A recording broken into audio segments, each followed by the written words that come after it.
And so I had a CIO who reached out to me and said, I'm really struggling to connect with the board, my peer executives. They want nothing to do with IT, right?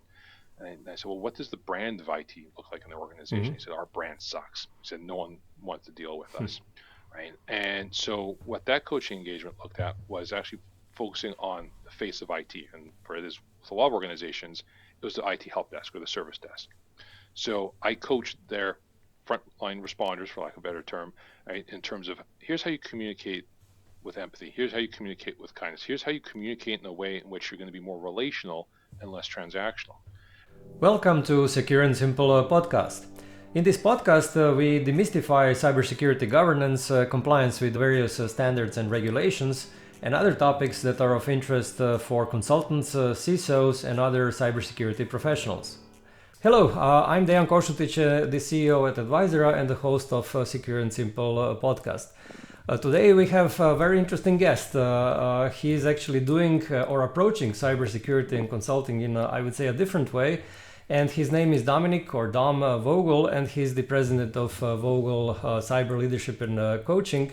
And he has grown his consultancy from basically zero to more than 100 clients and has coached more than 1,000 professionals in this cybersecurity area. So in today's podcast, you'll learn about, I would say, a very different approach to cybersecurity and I would say an innovative approach to consulting services. Welcome to the show, Dom. Thank you so much for having me. Really looking forward to spending time with you today. Okay, great to have you here. So, Dom, how did you start with cybersecurity coaching, and actually, what brought you to this, let's say, specific type of consultancy service for your clients? Yeah, I really appreciate that question. I'll say it's been an evolution of me as a person as well. So I've been in cyber for 20 years, and I got to a point, when I was just doing I'll say the traditional security consulting, and I was feeling just very empty inside and I burned out in corporate, and I was trying to feel that burnout again. I was like, this doesn't feel like it matters. Like, why am I doing this work? Hmm. And as part of that journey, I recognized that it's what I love most isn't necessarily security, but it's helping people Hmm. in their journey. And it actually came up when one of my prospects, it's about 5 years ago, he reached out to me and he said, Dom, would you be, he said, I can't afford to pay you as an advisor from a consultant or even a fractional CISO perspective, but would you be willing to coach me in terms of how I can start building out my security program? Hmm. And I was like, wow, that's an awesome idea. No one's ever asked me that before. And it was from at that point forward where I started to focus more so, like I said, on the people side of things and recognizing that if I can help from that coaching perspective and help people grow into these roles, so that person, and he was an IT manager at the time, he's now a cybersecurity director at a different organization. He grew into it because he started to really love it. And so that sort of moves me to where I am today, where my coaching focuses on meeting people with where they are in their security journey. Hmm. Some of them are responsible for security without actually having a security title.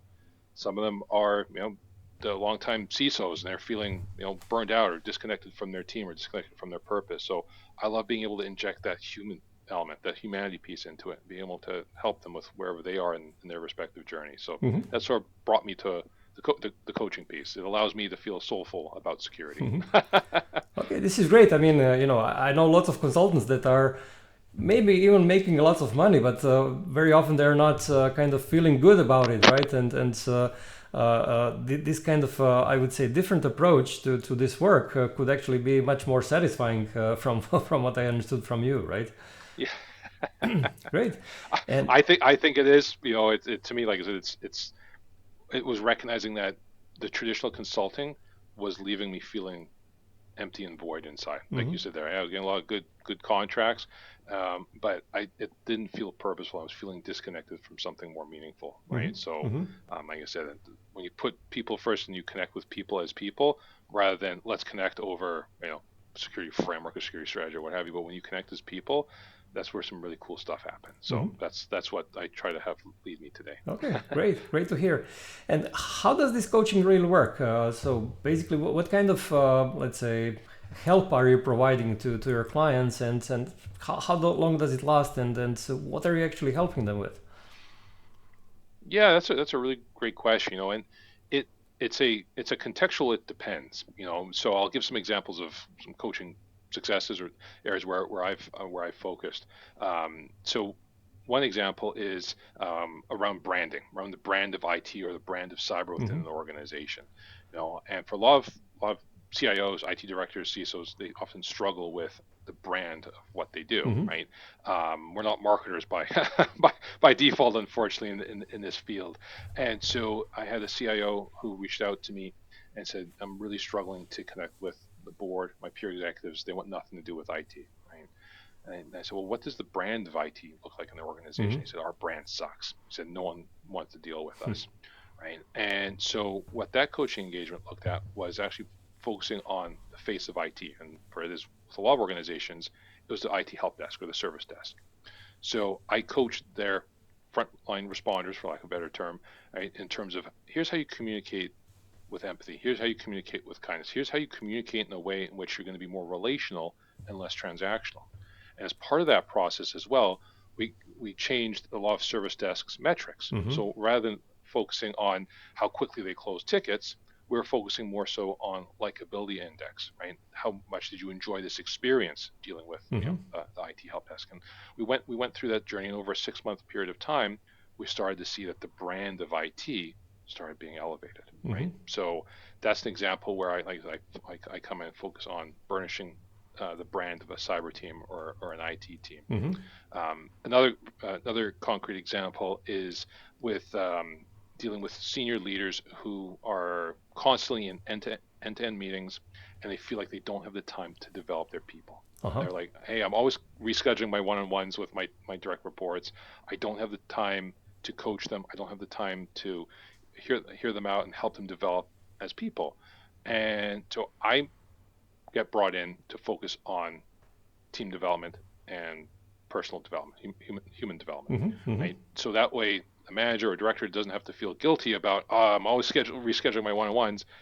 I do that. I focus on that. I focus on the team building and the development of the direct reports, and then working with the CIO, IT director, whomever it is, in terms of here's how we keep building this connectivity as a team. Here's how we keep building your people as people, and then that elevates the team, right? That elevates the brand, Mm-hmm. and that allows the CIO or the director or whom have you to be able to do their job more confidently, Okay. right? So it's very much what I refer to as human-centric approaches to coaching. That's where like I said, I focus a lot of my Mm-hmm. efforts. Great. And how does this really differ from, let's say, traditional training? Yeah, so it differs in a couple ways. So back in my corporate days, my where I worked, they would bring in a coach to coach, senior leaders. Mm-hmm. The thing is that leader or that coach, I should say, was while they were giving good theoretical advice, they had never been in IT. Mm-hmm. They had never been in cyber, right? And it's a very unique field. Mm-hmm. There are nuances that unless you've lived a day in the life, you can't always apply advice that's given to you, right? So one of I'll say my more endearing aspects in terms of how I approach coaching is that whatever a cyber team has felt or the IT team is feeling or what have you, I felt that and then some, right? Mm-hmm. I'm able to empathize and understand much more so than, like I said, a traditional coach, right? Mm-hmm. And how I approach the my coaching is fundamentally different than a coach who hasn't gone through or hasn't been in IT or in Mm-hmm. cyber. So that's one part. Another part is that I don't focus on here's the coaching program, here's the modules you need to do, here's what Mm-hmm. you need to do. I really believe in, and again, does it scale? No, but that's not the intent. For me, my approach is very much focusing on meeting people with where they are right now and understanding what is it that's motivating them, what is it that's holding them back, what can I do to support them in Mm-hmm. terms of allowing them to achieve a truer version of themselves. And then up that takes time in terms of building relationship, building trust, Mm-hmm. right? To give another example, I had a CIO reach out to me. He said that the help desk manager had been a top performer long time, and all of a sudden he stopped being a top performer. And he said, "I don't want to fire the guy. He's a really good guy, but the whole team is drowning because of he seems to be totally disconnected." Mm-hmm. And so he brought me in to coach the help desk manager. It took about 4 months, but as we were going through and developing a relationship and developing trust, he told me that earlier in the year that he had lost his mom. Hmm. And no one there knew that. He had not told anyone for whatever reason. And I said, well, so tell me, like, how's that? Why is that affecting your work? I said, I get that in the short term, losing a loved one will absolutely do that, but why didn't you share that? And he said, well, he felt disconnected from IT. He said it was because of his mom he got into IT, and with her gone, he sort of lost that motivation to Yeah. keep doing what he was doing. And I said, well, what is it that makes you happy? What derives professional joy for you? And he said, well, I've always I have a he said he had a degree in or dual degree in marketing. He said, I've always wanted to do more marketing, but I never looked at it. Hmm. I always find that really interesting. And I said, okay, well, let's see what we can do. So I went back to the CIO. I said, look, he's unhappy. He's not going to succeed in this role. He wants to be in marketing. And he said, get the hell out. How'd you learn that? I said, well, we had to develop this communication. I had Yeah. to develop this trust. And long story short, he ended up being moved to the marketing team. Again, bit of he had to take a more junior role than what he was in, but he was much happier, Yeah. right? And over the long run, over I think over a 3 or 4 year period, he ended up getting promoted, being in the manager role, and he was flourishing. Hmm. So he was happy. The IT team put in someone else to lead the help desk. That team started flourishing, right? And it was all focusing because we took a human-centric approach. Hmm. Hmm. He could have fired the guy, and that could have put the team in a further tailspin. That would put him in the tailspin. But by taking, like I said, a very human approach, we were able to Okay, to great. to achieve that. And that's why I take it, like I said, a different approach to coaching. It's not regimented. To me, it's around really understanding each other as people. Yeah, and if understood well, difference from training is that training already, I mean, always has some kind of a training program which is predefined, whereas you adapt on one-on-one basis and personalize, I would say, this coaching Yes, to each and every yes, person and unique situation where this 100%. person is in, right?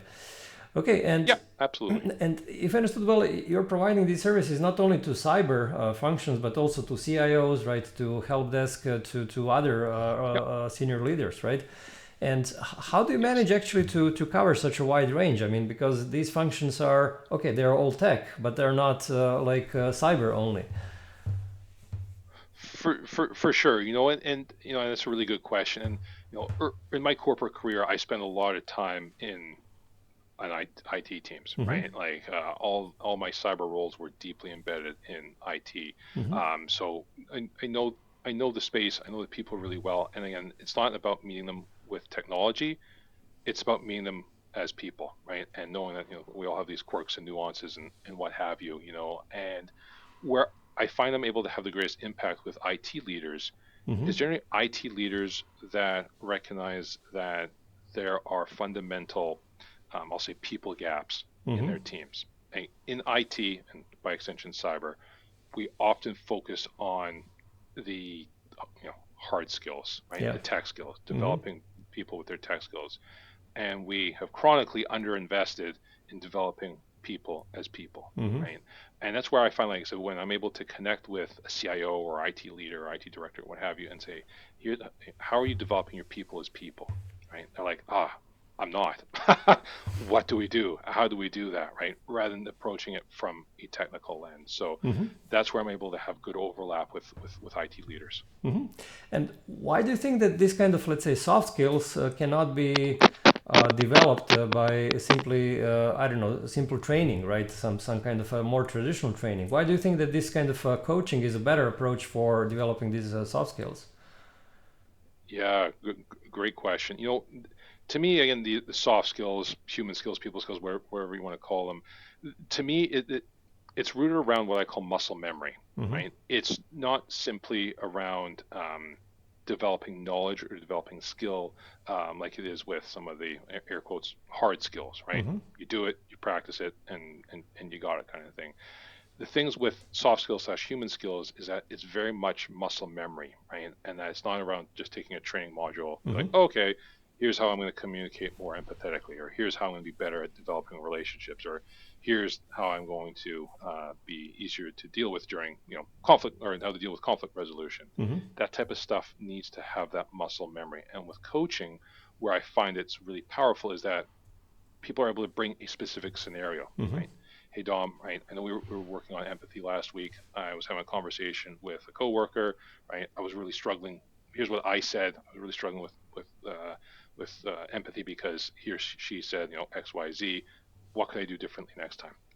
Compared to training, it allows them to take these real world situations Mm-hmm. and work on it, learn and get that feedback in, I'll say, pseudo real time, and be able to apply it better next time, right? That to me is why it's fundamentally different through coaching Mm-hmm. than just trying Mm-hmm. to train those people skills. Okay, makes sense. Yeah. You also mentioned this concept of internal branding. Can you elaborate a little bit on this? Sure, sure. One of the things that I've come to appreciate, especially as an entrepreneur, so I've been for my corporate days, I became an entrepreneur, and so I've been an entrepreneur for 10 years. And one of the things that I've really realized is that everyone has a brand, right? I had to focus on developing a brand, as as an independent, and growing a personal brand and a company brand. But one of the things that I wish I had done a better job of back in my corporate days was recognizing that the security team, Mm-hmm. right, especially my last cyber role where I was in charge of a cyber team, we had a brand, right? And every business unit and organization has a brand, right? Some business units are better at it Mm-hmm. because maybe they have more refined human skills, right? I would Mm-hmm. expect the marketing team to have very good branding skills. But IT and cyber, right? Like back to that earlier point, we tend to underinvest in developing us as people. Mm-hmm. We historically suck at our brand, right, or marketing ourselves, Mm-hmm. right? When we talk to the boards or we talk to executives, we're often talking, missing the point in terms of what it is that matters to them, right? We're talking about things that we've seen on the firewall or what have you, right? Or we end up being too technical. So to me, it's about going back and refining that brand, Mm-hmm. right? And recognizing that individually we all have a personal brand, and that should roll up to a team brand, right? And that way, when someone else in the organization says, "Oh, you have to deal with IT," rather than they're like, "Oh, IT, I wish we could go around them," they'd be like, "Oh, great, yeah, IT's fabulous, right? We're gonna deal with them." Or the cyber team, right? How often have you heard a cyber team in an organization is always seen as the office of no, Yeah. right? That to me is part of the brand, right? That's a bad brand. It's Yeah. still a Yeah. brand, but it's a bad brand, right? So how you build a brand of the cyber team? Yeah, why didn't we involve them earlier? Absolutely, we need to. They're fantastic people to deal with. That to me is the power of branding. Mm-hmm. And how do you actually come from, let's say, this negative brand that usually these tech functions have in a company towards a very, very positive internal brand? How do you actually, come to this? How do you make this transition? Yeah, to me, it's around again the relationship building, Mm-hmm. right? To me, it's focusing less on transactional relationships and more on meaningful, deep, visceral relationships. A lot of organizations where that brand is, I'll say, suboptimal, Yeah. or negative. Um, if I look at the relationships that a security director, or CISO, or CIO, or IT leader has with his or her peer executives, it's mainly transactional, right? They don't know much about the other executives, right? They haven't gone out and had meaningful conversation with them outside of work, right? It's very superficial, the relationship they have, Mm-hmm. right? So by putting IT people and security people in what can often be an uncomfortable situation, you know, be a bit more extroverted, focus on the relationship building, right? Mm-hmm. Don't just talk with them when they need you or you need them, right? Focus on, again, knowing them as people, right? Focusing on and developing what I refer to as connected leadership, Uh-huh. right? To me, being a connected leader means that you're able to have very deep and very strong emotional ties with your peer executives or your peer leaders, right? If they only see you as the IT guy or the IT leader, um, you'll only ever be seen as that, right? Yeah. I can't, as an example, I hear from so many CIOs, oh my executives always send, if they have a broken keyboard, they always ask me to deal with Hmm. it. Why don't they just call the help desk? Well, how's your relationship with them? What do they see you as? If they Yeah. just see you as this guy's going to get me a new keyboard, that's all they're going to keep going to you for, right? Because you haven't fundamentally tried to change the relationship, Mm-hmm. right? So that's why, like I said, when in aspects like that is centered around developing meaningful relationships and going above transactional relationships and making them, like I said, very human-centric relationships. Mm-hmm. Mm-hmm. Okay, yeah, it's very interesting approach, definitely something that I would say most tech people should should develop Yeah. further. Yeah. Yeah. Okay, I noticed that you also are dealing with a lot with this cybersecurity leadership, right, as a concept. So, can you Yeah. speak a little bit about that part of your work? Sure, sure, sure. Yeah. So the cyber leadership piece is really around trying to work with, I guess, generally with smaller organizations, that smaller IT team, and there's an IT manager who wears multiple hats, right, and is Mm-hmm. doing many, many, many things, right. And part of that security is on their desk, Yeah. and really about trying to give them very pragmatic pieces to build out the security program on, Mm-hmm. right. So, as an example. One of the ones that I'm working on right now. They are a yeah, 75-person manufacturing company in Western Canada, and the IT manager has a team of about, I think, maybe 7 people. Mm-hmm. And he said, I want to be able to start developing a meaningful cyber program here. So we looked at, okay, well, what's a good framework to start at least measuring something that's repeatable and looking at from a Mm-hmm. maturity perspective. So we ended up landing on CIS. Then we focused on, okay, well, what are some other building blocks that we can build around? So I coached him through how to do a self-assessment with Mm-hmm. CIS. Then he started seeing where the gaps were, right? Then as we started seeing the gaps, we're like, okay, here's some spots where we can start shoring things up around policy. Here's how we can start shoring things up around a very simple and at least good spot to start, a cyber incident response plan, Mm-hmm. right? Let's lay the roots for maybe an internal tabletop where he's going to talk with the executives around potential situations that could arise. Right? How do I then talking about, well, how do you communicate with the executives in terms of gaps and things to focus on, Mm-hmm. right? So it's around really coaching them around these basics and supporting them in their sort of, I call it security DIY approach, and they're able to start working on that and start leveraging that. And with some of my coaching clients in the cyberspace, as their company grows, they then bring me in for larger projects once they have budget and it makes sense to have a security consultant or fractional CISO or what have you. But Mm-hmm. really, this is trying to really help the organizations that really need the most security guidance right now, and that's a lot of these smaller businesses. And Mm-hmm. that's why, like I said, I feel the coaching model helps them better than traditional security consulting. Okay.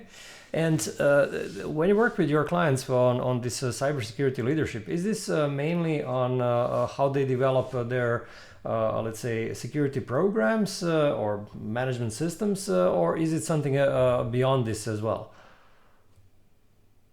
Yeah, you know what? And then I'll say it depends on where they are in their own journey, Mm-hmm. right? So for those organizations that are, I would categorize as, small business, and to me, a small business is sub 200 employees. I mean, really helping them start doing something repeatable, Mm-hmm. right? Rather than just saying security, oh yeah, we have endpoint protection and we have a firewall, we're good, right? Actually starting to develop the semblances of a repeatable program that they can measure and Mm-hmm. manage as they hopefully grow as a business, um, compared to larger organizations that are going to be more, I'll say, project specific.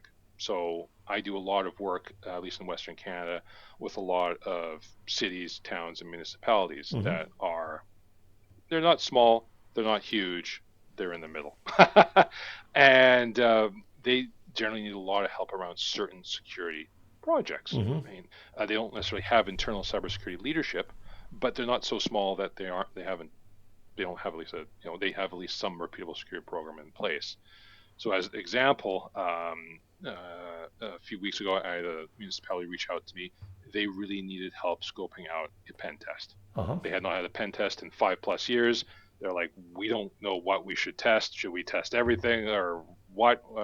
So they brought me in to help scope that. That is where my cyber leadership piece is focusing on just that as a particular project. Mm-hmm. Mm-hmm. I mean, they don't need fractional CISO or coaching, but we're just focusing on that project. So, like I said, it's about understanding where these organizations are, and that every organization Mm-hmm. is somewhere in their security journey. Yeah. Some are very early on, some are deeper, right? So it's just like I said, trying to Mm-hmm. meet them with where they are Great. and where they need to be. And I read somewhere that basically you're also speaking about this that the most effective cybersecurity leadership actually supports business goals of a company. Mm-hmm. So can you explain how this is done and really how cybersecurity can support business goals? Absolutely, and to me, it's around elevating the conversation at the executive level, and an organization has one at the board level. Mm-hmm.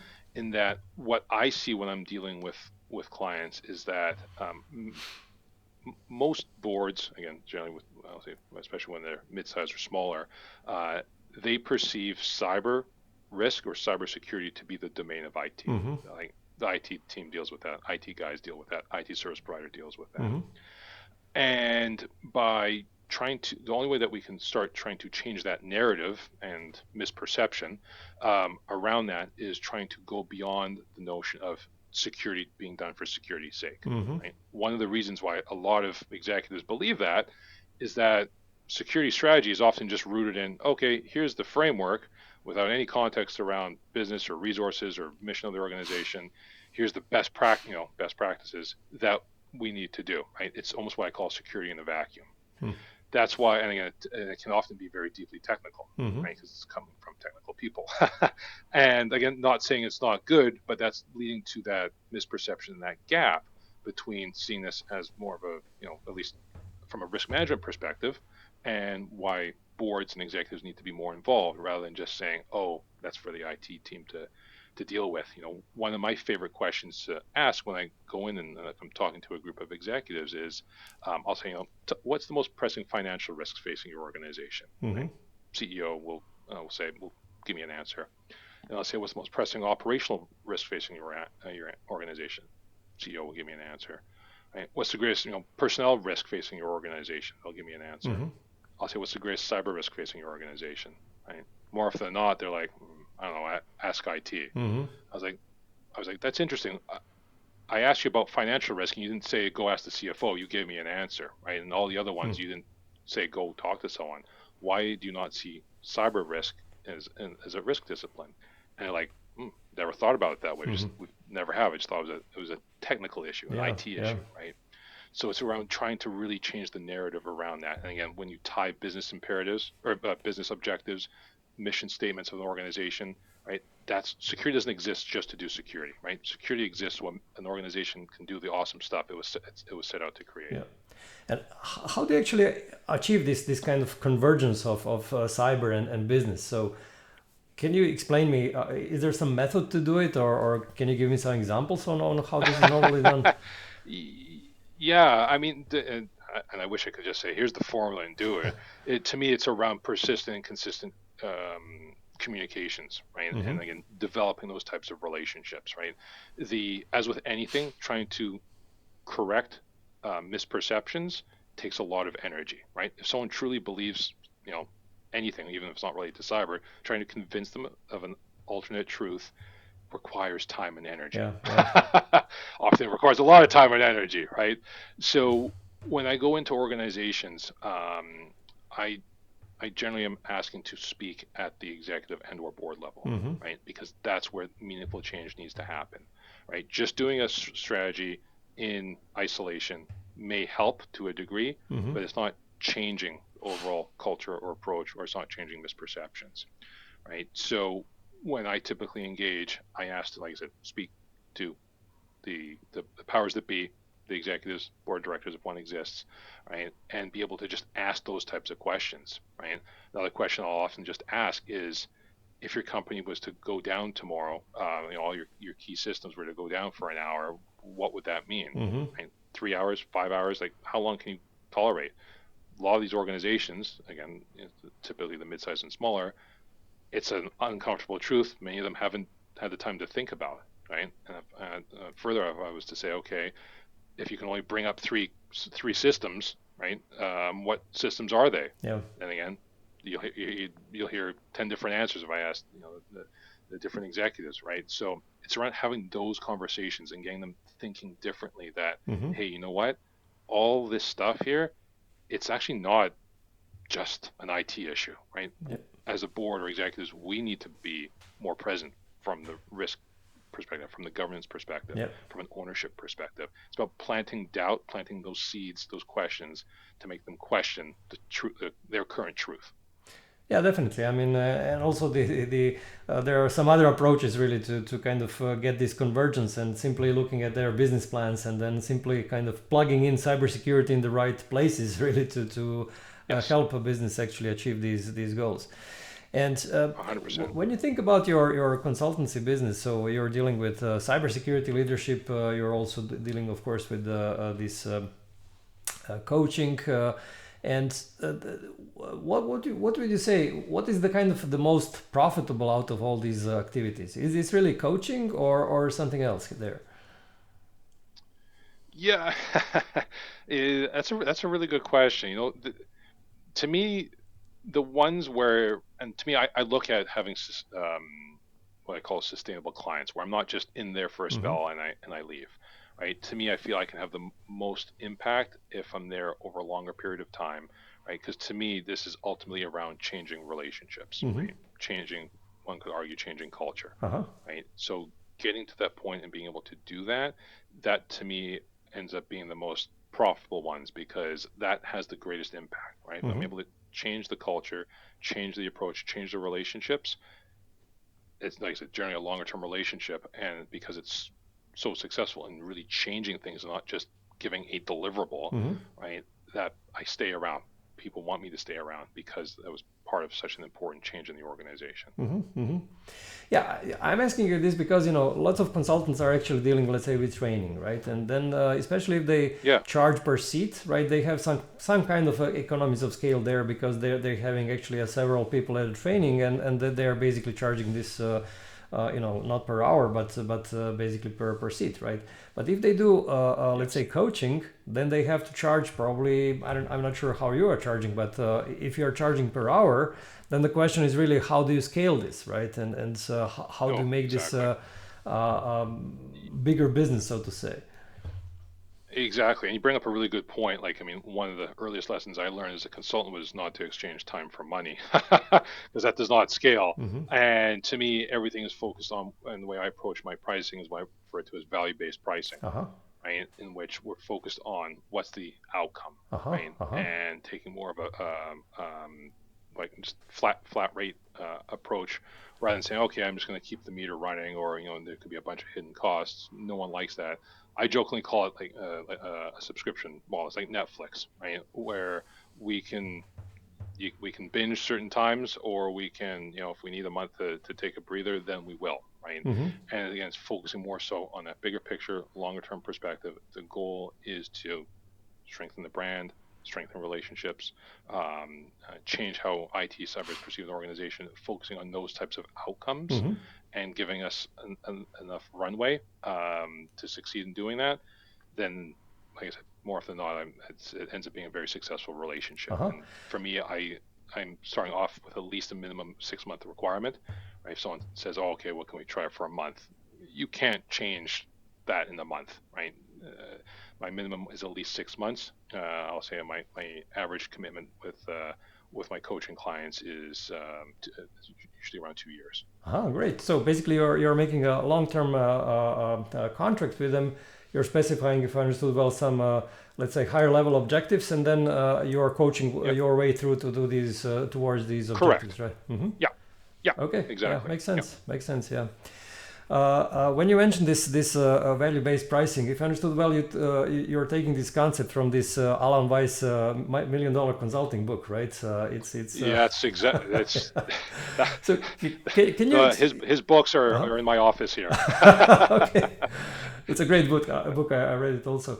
Yeah. Can you explain how are you using this concept of value based pricing for your own business and to basically provide your services? Yeah, well, it really helps me. It really helps me identify committed clients, Mm-hmm. right? And I found that as I've being firmer. Earlier on when I started being a consultant, I said yes to everyone, right? That led to some clients I was happy with, a lot of clients I was just like, oh, I can't believe I said yes to these people. They're so annoying, and it's not worth the little money that they're paying me. I found that by being firm and focusing on that value-based pricing, that those that understand that and buy into it, I'm going to say 95-ish% of the time, and they end up being, if not higher, end up being amazing long-term clients. Mm-hmm. Those that say, no, no, we'd rather pay, what's your hourly rate? We want an hourly rate. When I consistently say no to that, then it ends up being the best decision. If I Hmm. bend and say, oh, okay, yeah, I'll do it, they more often than not end up being a terrible client, right? Hmm. So it really helps me determine and suss out who's committed, who's buying in, and who buys into essentially the concept I'm trying to sell them, right? So when I'm firm with that, I'm happy. And that's the thing, like I said, with each passing year, I've gotten better and better at saying no to those who don't buy into that concept. Mm-hmm. Mm-hmm. And it's interesting, I mean, that you're saying no to some clients, right? I assume this is very hard to say sometimes. It's to, hard, yeah. It's yeah. and Sometimes they're easier than others. yeah, yeah, it's especially, if there is money on the table almost, but you sometimes really have to say no. So, what are your other criteria of basically saying no? So, how do you know when to say no? One of the obvious ones. So as I mentioned earlier, I left corporate. I worked in an extremely toxic environment for an Hmm. extremely toxic person, and so when I became a consultant, I said to myself, right, I'm not going to work with jerks. Actually, I use a more crude term, but I'll just say jerks for right now. And so I have a firm no jerks rule. If someone comes to me and I talk to them and I feel like they are not a good human, if they're a jerk, I don't deal with them. Right. That's why I left corporate. Right. Mm-hmm. That is the easiest thing for me to suss out. The second thing is around if I'm for the opportunity to talk to executives and/or board. If the board and/or executives want nothing to do with me and they're like just deal with IT, I don't deal with that because again, my impact ability to make meaningful change is limited. Mm-hmm. Again, if it's a very specific short-term project where it's, as I mentioned, with large organizations, like we need help scoping out a pen test, Mm-hmm. fine, that's good. But any of those coaching, broader leadership ones, if I don't get FaceTime with the board or executives, I say no to that because Mm-hmm. I know it won't be successful, right? Mm-hmm. It'll end up be like, oh, Dom, you didn't bring in the change you said you were going to bring in, Mm-hmm. right? So I make sure I don't shoot myself in the foot by saying yes to an impossible situation.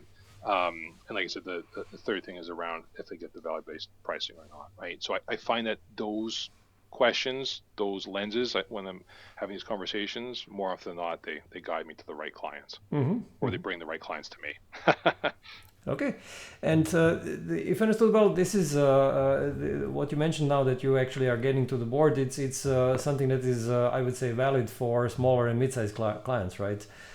For larger ones, I assume it's not as easy to get to the board. So how is it? How That's correct. important in your let's say in your philosophy is to really segment your market and focus, really, let's say, on smaller and mid-sized companies? Is there really a good market in small and mid-sized companies?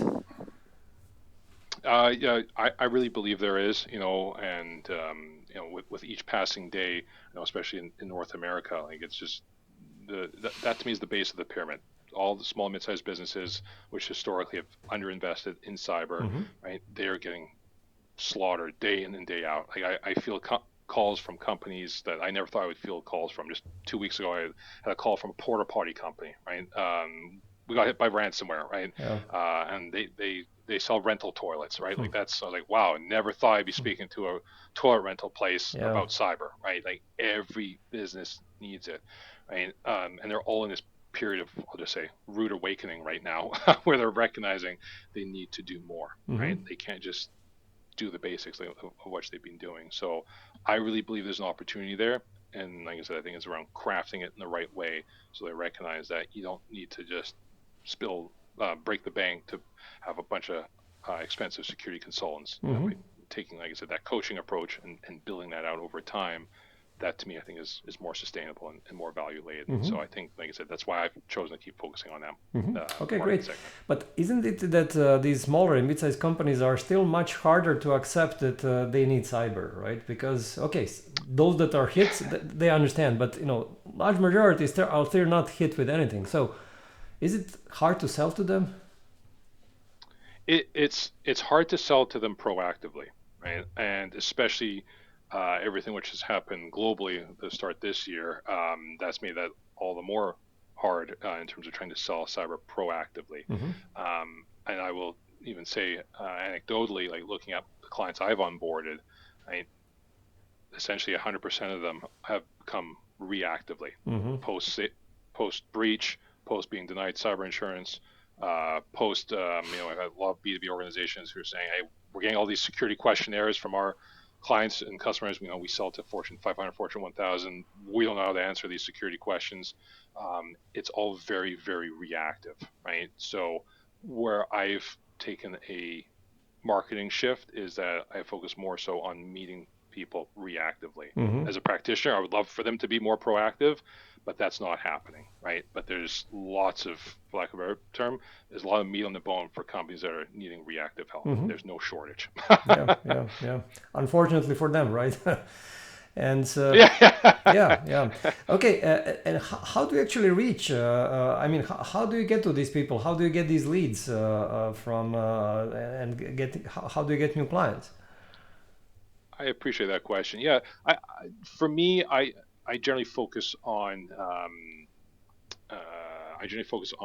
speaking engagements. So Uh I, huh. at least in Canada and US, I get to speak to a lot of different business groups, business associations, virtually and in person, delivering talks around cyber, or if I'm talking to tech crowds, talking about the concept around coaching. Mm-hmm. So that's where I generally get most of my work is through my speaking engagements, and I get a lot of my speaking engagements through platforms like LinkedIn, Mm-hmm. which is where we connected. So Yeah. I get a lot of my speaking engagements through my content. So for right now, that seems to be working, and it's moderately scalable, but that's the model I'm working with right Mm-hmm. now. Great. And I noticed that you have more than 35,000 followers on LinkedIn, which is, I mean, wow, a great success. How did you make it? I appreciate that. It's and I'll go back to hopefully this is a theme here by being very human oriented, right? Uh huh. Most of my content is very much around human stuff, kindness, leadership. Very rarely actually do I talk about cyber, right? My cyber stuff is there, but by developing really meaningful relationships with people, that's allowed me to expand my circle of influence from what was originally just a few thousand to now 35,000 and growing, right? So I found that by focusing on being a human and not Hmm. necessarily a security professional, that's allowed my, like I said, circle of influence to grow exponentially. Yeah. This is great because people typically think of you have to post something very clever for anyone to follow you and but you're really taking a very different approach and very successfully, so it's a great success. Yeah, it's really something different, I would say, a different Thank you. approach. Yeah, I, I'm different if nothing else. Yeah, great. And would you say that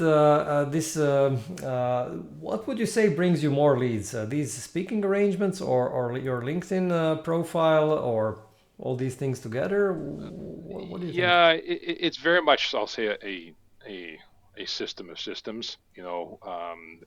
Doing what I've done for so long as well, especially in Western Canada and US. I have a very deep referral network Mm-hmm. where I'm just stuff is always coming in, right? And that's great. And then by adding to that the stuff I get from LinkedIn, LinkedIn has been really good for getting me speaking Uh-huh. engagements, Uh-huh. right?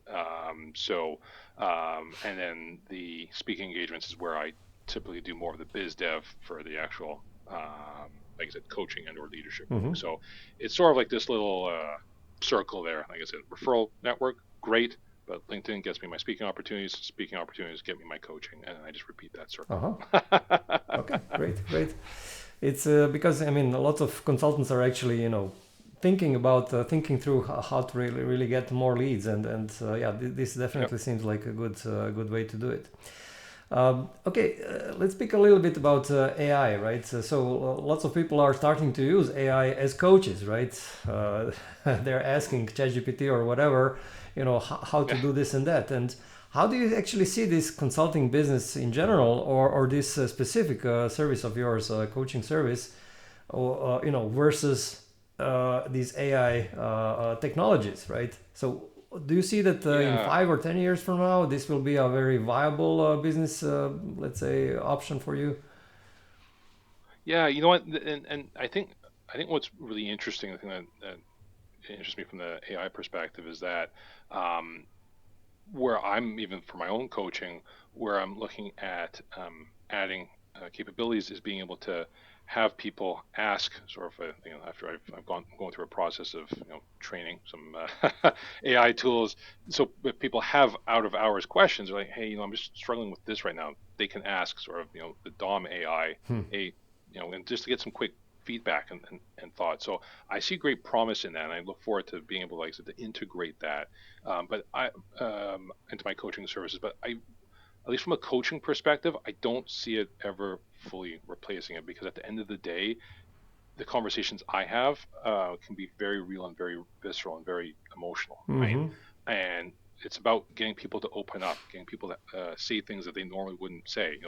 One of the things that I pride myself on is when my coaching clients say to me, Dom, I only feel safe saying this to you, Hmm. right? And Mm-hmm. to me, it's about creating that safe psychological space. AI cannot create safe psychological Hmm. space, right? It can create a vacuum. It can create a space that you think no one's going to hear it, but it does not create a safe psychological space. That's something only a human can do, Yeah. right? And so personally, I'm not worried about that. Maybe the leadership stuff and helping scope out a pen test. Yeah, I'm more worried about, AI taking Mm-hmm. that work away.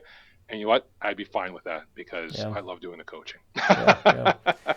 Right, and it's interesting actually. One of the interviews I did a while ago, basically, this other consultant mentioned this concept of CEO, where C Chief Empathy Officer, right? Not Executive Officer, Yes. but Chief Empathy Officer. Yep. This is something that The officer. in the Yeah. context of AI, right? That this empathy is really something that AI in the foreseen future we will not be able to emulate, right? So this is something that obviously will be main distinguishing factor in this kind of services, right?